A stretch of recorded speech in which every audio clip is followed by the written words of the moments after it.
ভারত বাংলাদেশের বহুল প্রত্যাশিত ট্যুরিস্ট ভিসা সর্বশেষ আপডেট নিয়ে কথা বলার আগে দুটো বিষয় নিয়ে আপনাদের সাথে কথা বলবো। ভারত বাংলাদেশের যে একটা ঐতিহাসিক সম্পর্ক সেটা কিন্তু ৭১ সালের পর থেকে শুরু হয়েছে।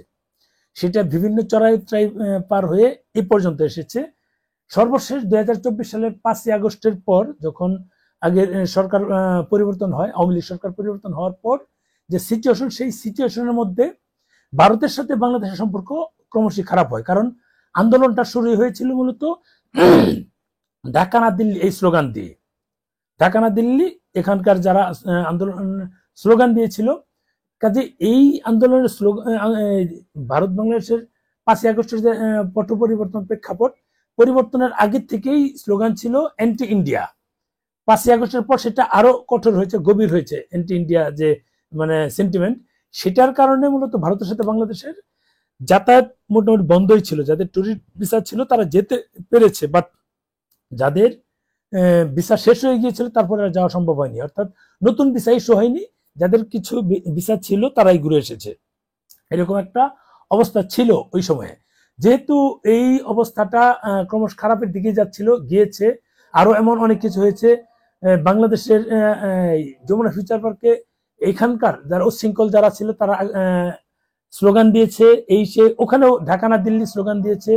এই ওখানে স্লোগান দিয়েছে এমনও যে এই ভারতীয় দালালদের হুঁশিয়ার সাবধান, ভারতীয় দালালদের হুঁশিয়ার সাবধান। এরপর তারাই গিয়েছে যারা ভারতে যেতে চাচ্ছিল যে তাদের টাকা ফেরত দিতে, ভিসা কেন হচ্ছে না, ভারতীয় দালালদের হুঁশিয়ার সাবধান। আমি একই মুখে ভারতীয় দালাল বলছি, আবার তাদেরকে ভিসার জন্য যাচ্ছি, এরকম নানান বিষয় ছিল।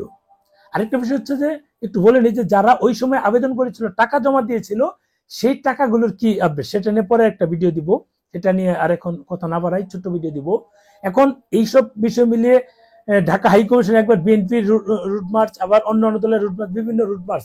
এরপরে কিন্তু সেনাবাহিনীর তত্ত্বাবধানে ভারতীয় হাইকমিশন কিন্তু সংরক্ষিত ছিল। বিভিন্ন জেলা শহরে যে ভারতীয় ভিসা সেন্টার সেগুলো কিন্তু বন্ধ করে দেওয়া হয়, ভারতীয় জনবল কিন্তু নিয়ে যাওয়া হয়। যদিও এরপরে আস্তে আস্তে বেড়েছে সেই পরিমাণ, কিন্তু সেটা কিন্তু আমাদের ট্যুরিস্ট ভিসা প্রত্যাশীদের জন্য এখনো সেরকম কোনো সমাধান হয়নি। অর্থাৎ আমরা যারা ট্যুরিস্ট ভিসা নিয়ে কাজ করছিলাম, আমরা কিন্তু সেটা পাচ্ছি না। খুব বাজে অবস্থা যাচ্ছিল, খুব বাজে সময় যাচ্ছিল। সেই বিষয়গুলো নিয়ে অনেকে আপডেট জানতে চাচ্ছে যে সর্বশেষ আপডেটটা কি, ট্যুরিস্ট ভিসা কি খুলবে না সারা জীবনের জন্য বন্ধ হয়ে যাবে। আমি এক কথা বলি, সারা জীবনের জন্য কখনোই ট্যুরিস্ট ভিসা বন্ধ হবে না, এটা মাথায় রাখবেন। এখন সাময়িক সিচুয়েশনের কারণে এটা হয়তোবা এই হচ্ছে, তবে সামনে নির্বাচন হলে নির্বাচনের পরে খুব দ্রুতই আশা করি এই ট্যুরিস্ট ভিসার একটা রেজাল্ট আসবে।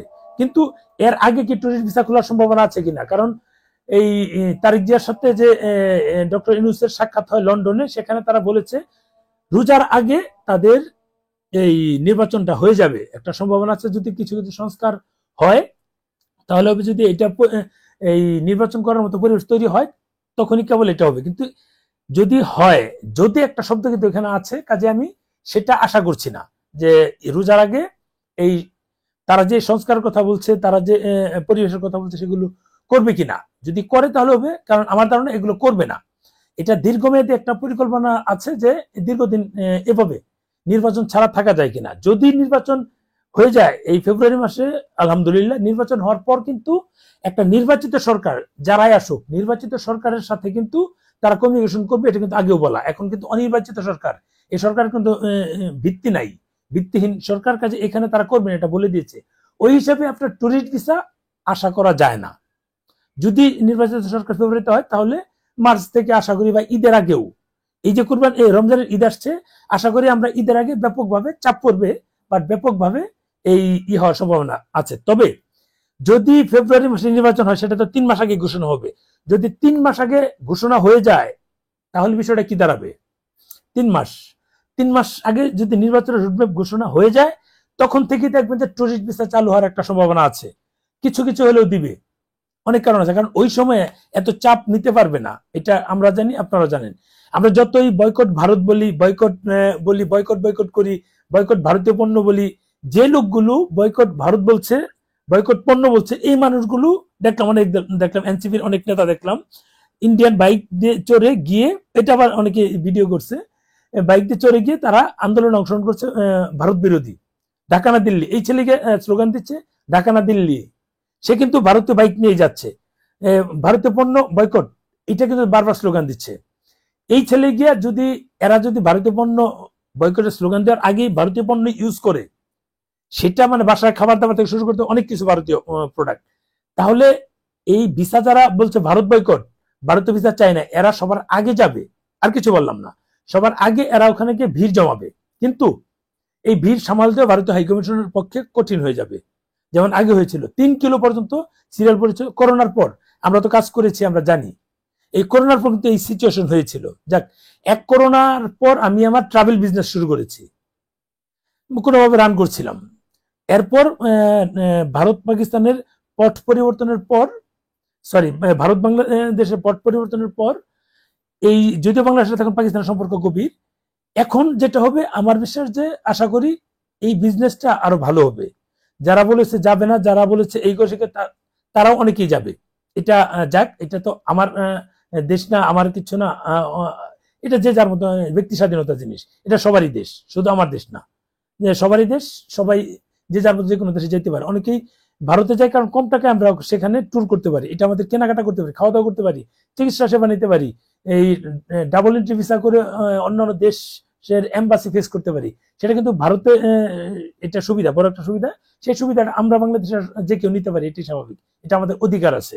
সেটা বিষয় না, সেটা হচ্ছে যে যদি ফেব্রুয়ারি মাসের 12 তারিখ নির্বাচনের একটা প্রাথমিক ধারণা করা হয়েছে, তাহলে কি দাঁড়াচ্ছে নভেম্বরের 12, ডিসেম্বরের 12, জানুয়ারির 12 হবে না। তার মানে ডিসেম্বরের 12 থেকে জানুয়ারি, সরি নভেম্বরের 12 থেকে ফেব্রুয়ারি, ডিসেম্বরের 12, ডিসেম্বরের 12 থেকে জানুয়ারি 12, জানুয়ারি 12 থেকে ফেব্রুয়ারি 12, তার মানে নভেম্বর মাসের 12 তারিখে যদি একটা ঘোষণা হয়ে যায়, বা নভেম্বর মাসের শুরুতে ঘোষণা হয়ে যায়, যদি ওই দিন তার তফসিল ঘোষণা করে ফেলে, তাহলে কিন্তু আমরা নভেম্বর থেকেই টুরিস্ট ভিসা পেতে শুরু করব। আমার ক্যালকুলেশন হচ্ছে এটা, যদি এই নির্বাচনটা একটা রুটম্যাপ ঘোষণা হয়, ভারতীয় এম্বাসি তাদের শর্ত সাপেক্ষে হলেও কিছু ভিসা দিবে, আমি যেটা ফিল করছি আর যেটা মনে হচ্ছে। কারণ আমরা যতই বলি যে ভারত ভিসা দিচ্ছে না, ভিসা কিন্তু না দিলেও মেডিকেল ভিসার পর্যাপ্ত পরিমাণ বাড়িয়েছে। যারা বলে যে এটা মিথ্যা তথ্য দিচ্ছে, তারা আসলে অ্যান্টি মিলন দি এক্সপ্লোরার, অ্যান্টি মিলন দি এক্সপ্লোরার, তারা একটা থাকবেই। তারা আছে বলে তো আমি বুঝতে পারি যে না, আমার গ্রহণযোগ্যতা আছে, আমি ঠিক মতোই চলছি, যাচ্ছি ঠিক মতো, ঠিকভাবে আমার কাজ হচ্ছে। কারণ আপনি একটা কাজ করবেন, সেখানে যদি প্রতিপক্ষ না থাকে, তারা যদি তাদের ভিশনটা ইমপ্লিমেন্ট করার সুযোগ না পায়, তাহলে তো আপনি বুঝবেন না যে আপনি সঠিক পথে আছেন। কারণ দুষ্ট মানুষগুলো সবসময় ভালো কাজের বিরোধিতা করবেই, ওদের কাজই হচ্ছে এটা। ওরা যত বিরোধিতা করবে তত বুঝবেন যে আমি সঠিক পথে আছি। আমি ওদিনকে বললাম যে ব্যাপক 1 ঘন্টায় কতগুলো কমেন্টস, স্টিকার কমেন্টস পেয়ে গেলাম। তার মানে লোকজন আছে, 1,21,000 আমার ফলোয়ার। তার মানে এখানে ম্যাক্সিমাম 5% হবে, তারা বাকিরা তো আছে। 5% যদি হয় 1,06,000-এর মতো আমার নেগেটিভ থাকবে, বাকিরা তো আছে। 5%-এর বেশি না, কিন্তু ইউটিউব ফেসবুক দুই জায়গাতেই। তার মানে হচ্ছে যে এরকম থাকবেই, ওইটা বিষয় না। আমি যেটা টার্গেট করছি, নভেম্বর মাসের শুরুর দিকে ট্যুরিস্ট ভিসা চালু হবে। যদি ফেব্রুয়ারি মাসের 12 তারিখে যে একটা কথা হচ্ছে, এই আমাদের এই নির্বাচন হবে, কাঙ্ক্ষিত যেটা নির্বাচন, সেটা যদি হয়ে যায়, তাহলে নভেম্বর মাসের শুরুর দিকে একটা সম্ভাবনা আছে। কারণ বাংলাদেশের সিচুয়েশনটা কি হবে, এই নির্বাচনকালীন সিচুয়েশন, সেটা কিন্তু সবাই অবজারভেশনে আসবে। অন্যান্য দেশ বলি বা ভারত এটা দেখবে, বুঝবে। কাজে পরিবেশ ভালো থাকলে তারা কিন্তু ছেড়ে দিবে। তারা আগে বলেছে যদি সিচুয়েশন ভালো থাকে, আইন শৃঙ্খলার পরিস্থিতি ভালো থাকে, তারা সমস্ত ভিসা সেন্টার খুলে দিবে। আমার ধারণা ভিসা সেন্টারগুলো আরো আগে খুলে দিবে। যদি আরো আগে খুলে দেয়, তাহলে তো আমাদের জন্য সোনাই সোহাগা। এই হচ্ছে বিষয়। আশা করছি এমন কিছু হবে। যদি ফেব্রুয়ারি মাসে নির্বাচন না হয়, তাহলে সেটা আমরা 26 সালের ভারতীয় যে টুরিস্ট ভিসা মানে আগের মতো প্রাপ্তি, সেটা পাবো না।